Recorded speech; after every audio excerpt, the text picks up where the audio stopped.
ये दबाना भूल गए और मेरे जो टीम के सदस्य हैं उनको बताना चाहिए था, वो भी शायद व्यस्त हो गए किसी काम में, इतना लोड है, वर्क लोड है कि समझ में नहीं आया उन लोग को भी। तो अपनी टीम के तरफ से और अपने तरफ से हम बहुत बहुत क्षमा प्रार्थी हैं कि आपका कीमती समय हम लोग ले लिए। तो बंधु अब बिना देर किए हुए इसको फिर से स्टार्ट करना पड़ेगा, है ना। तो बहुत हमको अपने आप पर बहुत नाराज़गी हो रही है, गुस्सा आ रहा है कि मेरा भी समय गया और आपका भी कीमती समय गया। तो एक बार पुनः हम आपसे हाथ जोड़कर करबद्ध प्रार्थना करते हैं कि इस गलती के लिए क्षमा कीजिएगा बंधु। चलिए आगे देखते हैं। देखिए कितना अच्छा सी सब पढ़ाया, सही बता रहे, एकदम पूरे दिल से पढ़ा रहे थे, मन से पढ़ा रहे थे, एकदम पूरा जी जान झोंक दे। देखिए कितना अच्छा एक्सप्लेनेशन किए हैं हम। शिट, चलिए कोई नहीं, इसको हम बता देते हैं बंधु।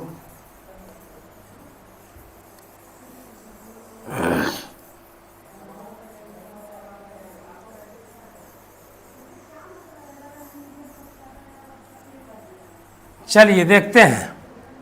पहला प्रश्न है, फिर से पहले प्रश्न से शुरू करते हैं, आपका हम बर्बाद नहीं होने देंगे समय। देखिए भारत में शिक्षा पर पहली और दूसरी राष्ट्रीय नीति को किन वर्षों में तैयार किया गया था? तो इसका आंसर होगा, क्या आप जान सकते हैं, बता सकते हैं हमको? 1986 to 119 ये होगा करेक्ट, या 1967 1989 ये होगा करेक्ट, या 1966 1992 ये होगा करेक्ट, या 1968 1986।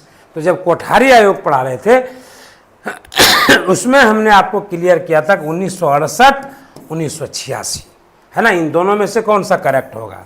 ठीक है, तो ये वाला आपका करेक्ट होगा। 1966 से 1968 तक जो है ये कोठारी आयोग को ये रिपोर्ट सौंपना था, है ना। किसको सौंपना था? कोठारी आयोग को ये रिपोर्ट सौंपना था, ठीक है।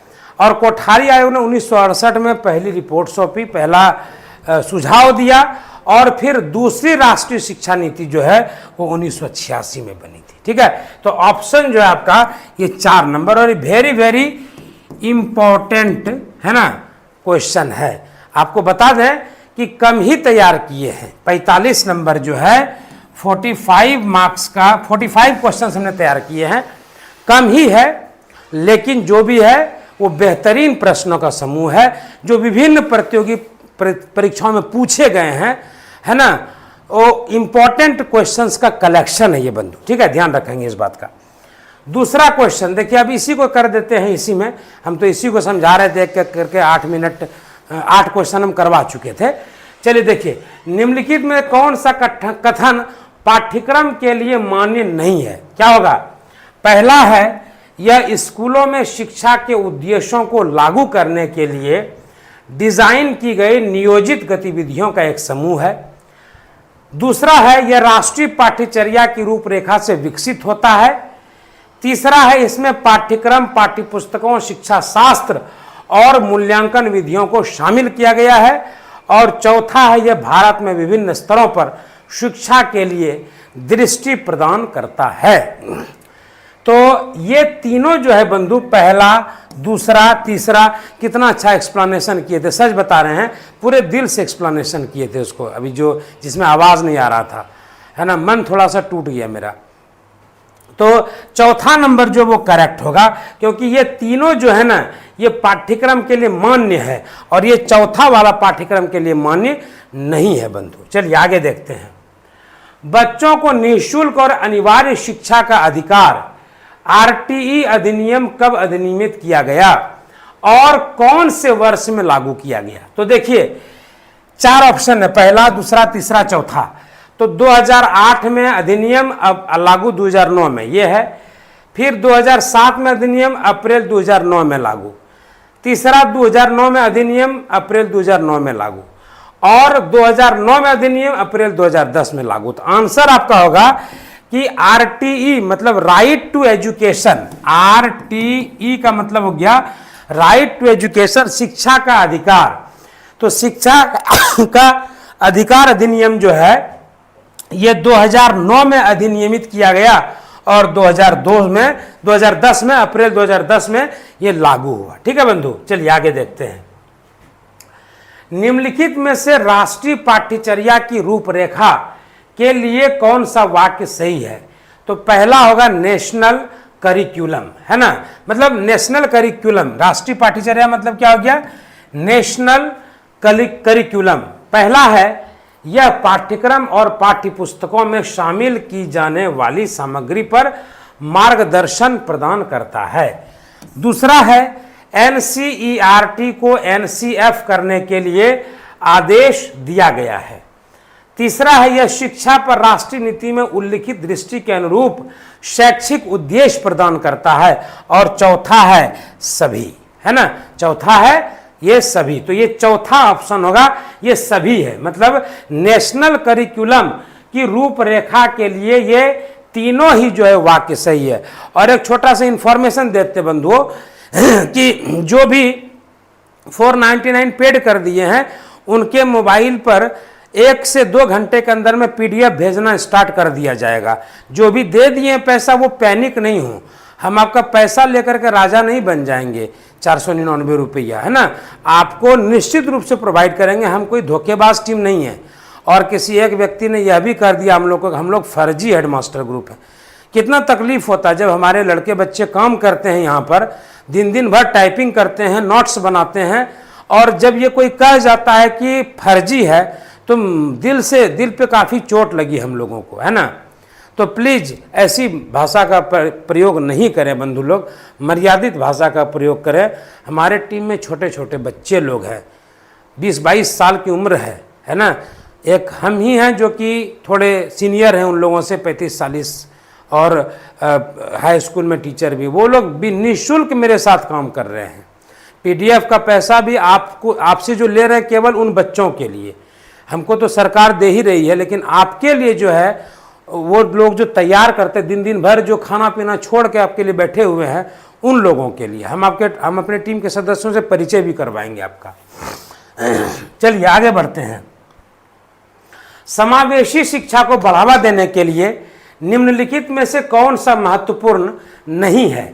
तो शिक्षक का विश्वास कि सभी बच्चे एक साथ सीख सकते हैं, शिक्षक सकारात्मक और निष्पक्ष रवैया, शिक्षक की सामाजिक आर्थिक स्थिति। तो ये वाला जो आपका इंपॉर्टेंट पॉइंट है, शिक्षक की सामाजिक आर्थिक स्थिति से समावेशी शिक्षा के बढ़ावा पर कोई असर नहीं पड़ेगा। चलिए आगे देखते हैं। सामाजिक विकलांगता वाले 2 बच्चे हैं, ठीक है, तो उनमें क्या होगा? कक्षा में शिक्षक द्वारा किसी भी हस्तक्षेप की आवश्यकता नहीं होगी। हमेशा कक्षा में शिक्षक द्वारा समान हस्तक्षेप की आवश्यकता होगी। कक्षा में शिक्षक द्वारा विभिन्न हस्तक्षेप की आवश्यकता हो सकती है या सभी? तो इसका उत्तर होगा 4 नंबर। कक्षा में शिक्षक द्वारा विभिन्न हस्तक्षेप की आवश्यकता हो सकती है, क्योंकि विकलांग बच्चे हैं तो शिक्षक जब तक हस्तक्षेप नहीं करेंगे तब तक कोई उम्मीद, कोई उपाय नहीं है। चलिए आगे देखते हैं। राम दृष्टि बाधित छात्र है, निम्नलिखित में से कौन सा उसके लिए अभिविन्यास और गतिशीलता प्रशिक्षण के लिए सबसे उपयोगी होगा? बता सकते हैं?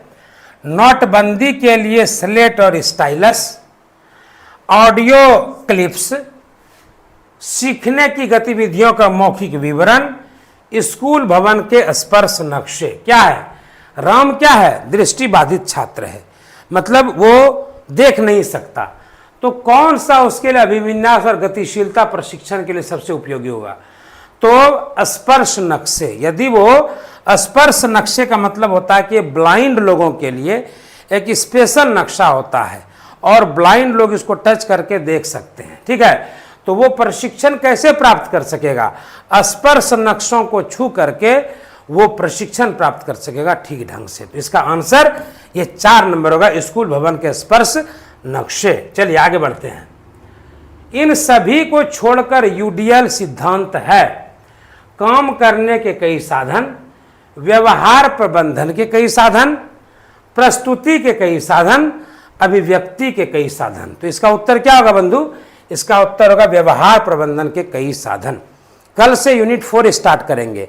आज इसको पढ़ा देते हैं, कल से यूनिट 4 स्टार्ट करेंगे। ये भी महत्वपूर्ण प्रश्नों का है ना संग्रहण है, इसको भी आप अच्छे से देख जाइएगा। एग्जाम में ये सब आता है, रिपीट होता है बहुत सारा क्वेश्चन, है ना, थोड़ा घुमा फिरा करके लेकिन रिपीट होता है। फिर है NEP। NEP मतलब समझते हैं ना, न्यू एजुकेशन पॉलिसी, नई शिक्षा नीति, है ना, नेशनल एजुकेशन पॉलिसी 2020 स्कूली शिक्षा के मौजूदा 10+2+3 डिजाइन किसमें बदलने का प्रस्ताव देता है? बता सकते हैं आप किसमें बदलने का प्रस्ताव देता है? 5-3-4, 3-5-5-3-5, 5-3-3-4, इनमें से कोई नहीं। बता सकते हैं? बता सकते हैं आप लोग क्या?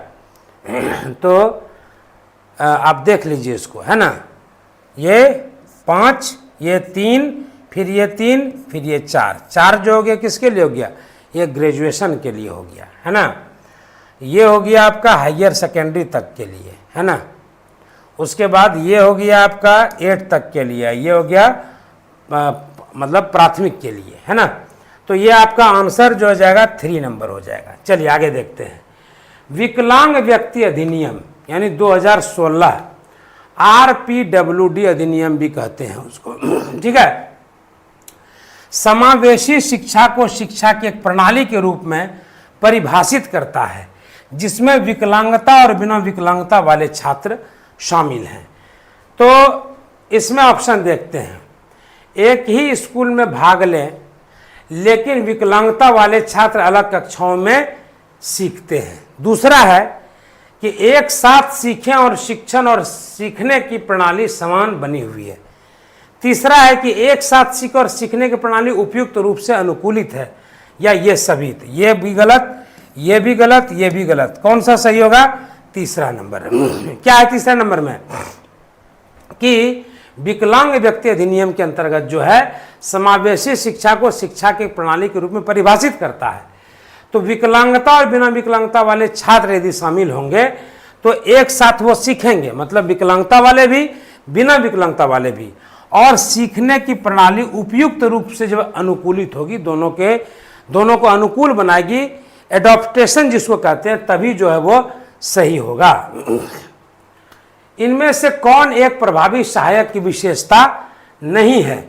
निर्णय लेने में मदद करना, व्यवहार परिवर्तन को सुघर बनाना, भावनाओं की समझने को सुघर बनाना और व्यक्ति के लिए समस्याओं का समाधान करना, है ना। तो एक प्रभावी सहायक विशेषता नहीं है, तो इसमें व्यक्ति के समस्याओं का समाधान करना ये प्रभावी सहायक विशेषता नहीं है, बाकी ये प्रभावी है, ठीक है। निर्णय लेने में मदद करना ये भी प्रभावी साबित होगा, व्यवहार परिवर्तन के लिए उसको एडजस्ट करना और इमोशन को समझने के लिए उसको जो है तत्पर करना, तो ये तीनों है और ये नहीं है। चलिए आगे देखते हैं। निम्नलिखित में से कौन सा संवेदनशील शिक्षक की विशेषताएं हैं? वो शिक्षक जो संवेदनशील है, जिसके अंदर संवेदना है। 4 ऑप्शन हम पढ़ते हैं, फिर आपको भी समझ में आ जाएगा कि संवेदनशील शिक्षक कौन होंगे इनमें से। तो पहला है आलोचक और मूल्यांकन से आहत होना। मतलब अगर किसी शिक्षक की आप आलोचना कर दिए तो वो आहत हो गया, तकलीफ हो गई उसको। स्वयं की आवश्यकताओं के प्रति सचेत रहना।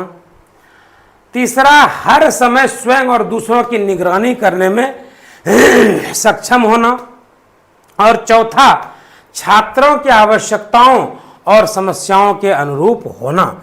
शिक्षक बंधु, हम आपसे एक बात कह देना चाहते हैं कि जितना भी चीज़ पढ़ा रहे हैं सारा PDF आपको मिलेगा। आप निश्चिंत होकर के बैठिए ना, वो PDF बनाया ही आपके लिए गया है। हम उसको अपने कंप्यूटर में, लैपटॉप में रख के क्या करेंगे? आप लोग उस नोट्स को तो पढ़ेंगे ही, पहले वीडियो देख लीजिए ना। नोट्स तो हम आपको उपलब्ध करा ही देंगे, एकदम निश्चित रूप से नोट्स उपलब्ध करा देंगे, ठीक है। फिर है छात्रों के लिए शिक्षकों को कक्षा के वातावरण में सकारात्मकता को बढ़ावा देने की आवश्यकता है ताकि छात्र अनुभव कर सके। क्या? तो सुरक्षित और स्वीकृत, संरक्षित और अनिश्चित, अलग और देखने योग्य, एकांत और सतर्क। तो कौन सा आपको सही लगता है?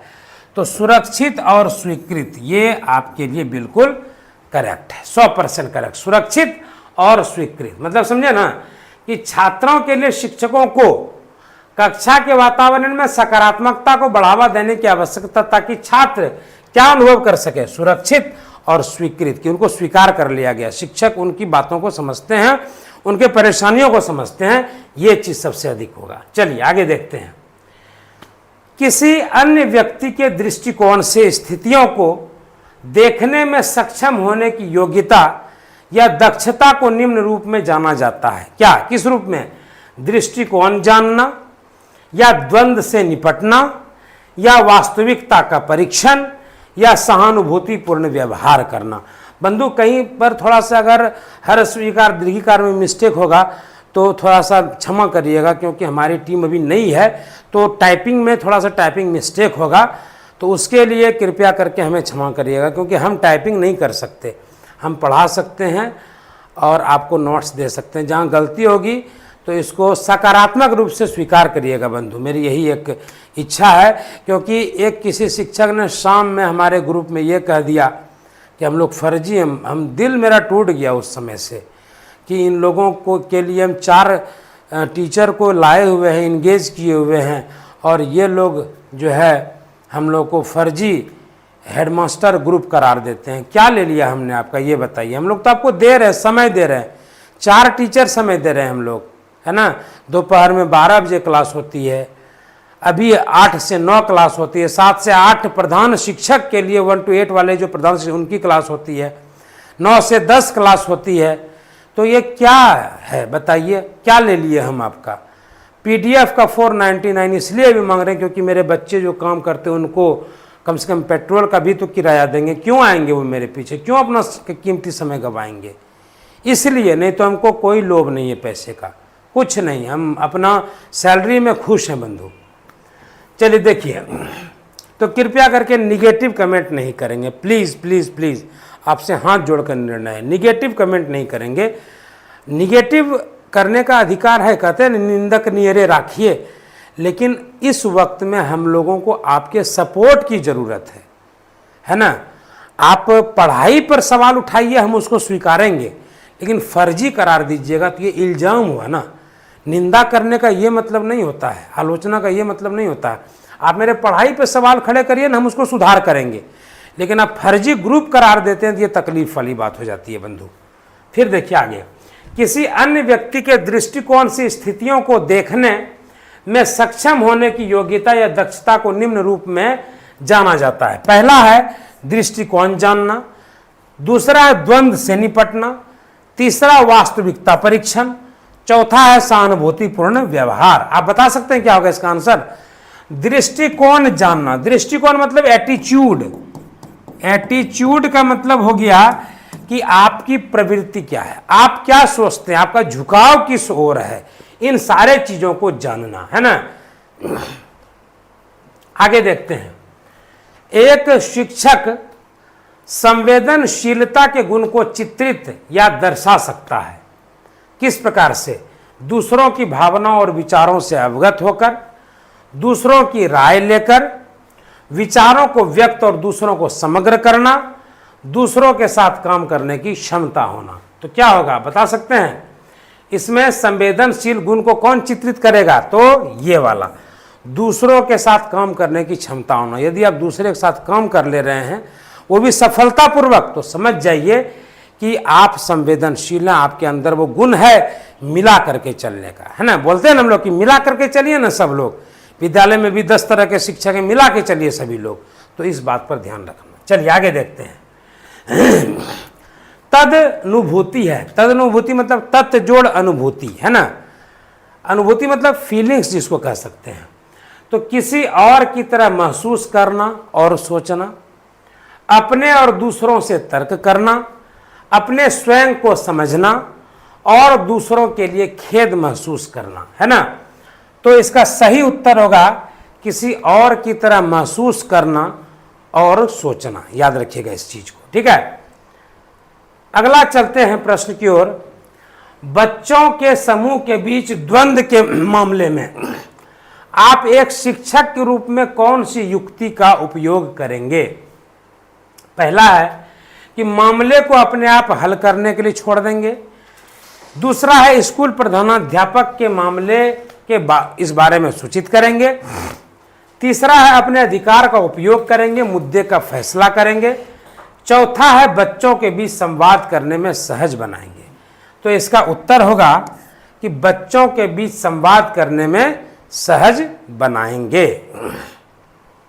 अगला चलते हैं, स्कूल कक्षाओं में स्वास्थ्य वातावरण को बढ़ावा देने के लिए शिक्षकों के गुण और कौशल इस प्रकार हैं। क्या क्या है? संवेदनशीलता और देखभाल। दूसरा, संवेदनशीलता और आशंका। तीसरा, संवेदनशीलता और नियंत्रण। चौथा, सहानुभूति और देखभाल। तो इसका उत्तर होगा कि स्वस्थ वातावरण को बढ़ावा देने के लिए शिक्षकों के गुण और कौशल, संवेदनशीलता और देखभाल, ये रहेगा। तो संवेदनशील मतलब स्कूल या कक्षा में स्वस्थ वातावरण बना रहेगा। चलिए देखिए, आज तो हम लोग का 15 मिनट समय जो है बंधु वो खा गया, क्या कहते हैं उसको, साउंड जो नहीं दे पाए थे उसमें गड़बड़ हो गया है ना। तो चौकस आज का अंतिम प्रश्न लेते हैं, क्योंकि 10 मिनट बाद आपका जनरल स्टडी भी शुरू होगा। कल से हम नया टॉपिक भी शुरू करने वाले हैं, न्यू टॉपिक, यूनिट 4, यूनिट 3 तक का आपको PDF एक एक करके जल्दी उपलब्ध कराया जाएगा। आज यूनिट 1 का भेजेंगे, ठीक है, और फिर जो है यूनिट 2 का, फिर यूनिट 3 का, और यूनिट 4 कल से हम शुरू करेंगे। यूनिट 4 जैसे कंप्लीट करेंगे यूनिट 4 का सभी लोगों को PDF देंगे। भाई आप क्यों चिंता करते हैं? विश्वास तो करिए अपने भाई पर, भरोसा तो करिए। इतना सेटअप लगाए हैं, कम से कम 4 लाख का सेटअप है, 1.5 लाख का बोर्ड है, ये जो कैमरा सामने में लटक रहा है ये 1.25 लाख रुपये का कैमरा है। इतना इसका मजबूत लेंस है कि एक चींटी रख देंगे इस जगह पर, जूम कर देंगे तो उसका आंख आप देख लीजिएगा, इतना बेहतरीन क्वालिटी का कैमरा है। तो 5 लाख का सेटअप लगाए हैं भागने के लिए क्या? और 500 रुपया जो आपके ले PDF से हम राजा नहीं बन जाएंगे, उससे बहुत बड़ा आदमी नहीं बन जाएंगे, ठीक है। इसीलिए आप चिंता मत करिए, आपको सारा PDF अवेलेबल कराया जाएगा एकदम निश्चित रूप से। तो 3 से 4 दिन के अंदर आपके पास सारा कुछ अवेलेबल होगा।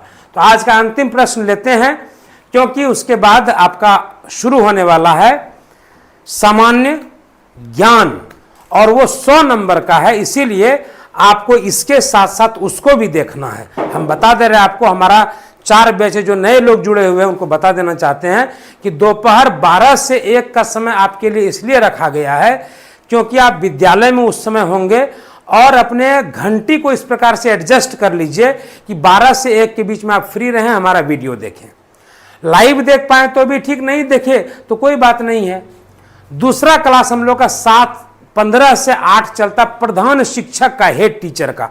आपके जो प्राइमरी मिडिल के साथी लोग हैं उन तक ये वीडियो पहुंचाइएगा, 7:15 से 8 बजे वाला। 8 से 9 थोड़ा लेट भी हो जाता है, 8 से 9 में 10 मिनट, यही सब के चक्कर में एडजस्ट करना, उसको फिर से स्क्रीन पर लाना, ठीक है। तो इसमें 5-10 मिनट देरी होती है। तो मान के चलिए ना कि 8-10 से आपका बैच चालू होता है। आज तो माइक की वजह से दिक्कत हो गया। और 9 से 10 जो है वो आपके लिए सामान्य ज्ञान चलता है, 100 मार्क्स वाला। तो ये 50 मार्क्स का हम करवाएंगे और 100 मार्क्स के लिए हमारी टीम करवाएगी, ठीक है। टीम मतलब हमारे जो शिक्षक लोग हैं दोनों, हमारे टीम में अलग अलग किस्म के लोग हैं। कुछ टीचर हैं, कुछ क्या बनाते हैं, मटेरियल बनाते हैं, कुछ हमारे लिए जो है ऑब्जेक्टिव बनाते हैं। ये ऑब्जेक्टिव कहीं नेट फेट मटेरियल नहीं है बंधु, ये हमारे लड़कों ने तैयार किया है, ठीक है। तो मेहनत करना आपके पीछे, आप निश्चित रूप से जो है हम लोग का सपोर्ट करिए। आपको परीक्षा के अंतिम दिन तक पढ़ाएंगे। BPSC प्रधानाध्यापक का जब तक परीक्षा समाप्त नहीं हो जाता उस दिन तक, उस रात तक आपको पढ़ाएंगे। आप बाहर भी जाइएगा एग्जाम देने के लिए तो आप वीडियो लाइव देखिएगा हम लोग का उस दिन, और जैसे ही आप वहाँ से आइएगा सारे प्रश्न का हम रिव्यू भी करेंगे।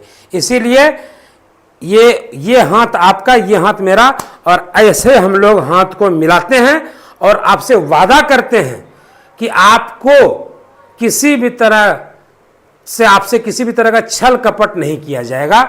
इतना सा आप विश्वास रखेंगे अपने भाई पर। चलिए आगे देखते हैं। यह अंतिम प्रश्न आज का। तो चौकस श्रवण कौशल उपस्थित होने के लिए एक शिक्षक को छात्रों के निम्नलिखित पर ध्यान देने की आवश्यकता होती है।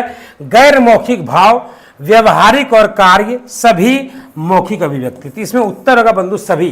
गैर मौखिक भाव, व्यवहार और कार्य, मौखिक अभिव्यक्ति। तो अब आपका ज्यादा समय नहीं लेते हुए हम आपसे लेते हैं विदा, और कल जुड़ना मत भूलिएगा लाइव क्लास में 8 बजे, क्योंकि यूनिट 4 स्टार्टिंग से हम बताने वाले हैं बहुत अच्छे तरीके से, क्योंकि जबरदस्त मटेरियल उसका तैयार हुआ है। 4 किताबों का मिश्रण है उसमें, और एक सुंदर नोट्स हम लोगों ने बनाया है, और उस पर हम लोगों ने वाटर मार्क भी दे दिया ताकि कोई इसका कॉपी भी नहीं कर सके। ठीक है, तो मिलते हैं कल से आपके साथ फिर से, लेकिन अभी कहीं जाइएगा नहीं, पानी वानी पी करके एक आध गो पापड़ वापड़ खा करके वापस आइए, 10 मिनट में जनरल साइंस चलेगा। Thank you, good night, bye bye.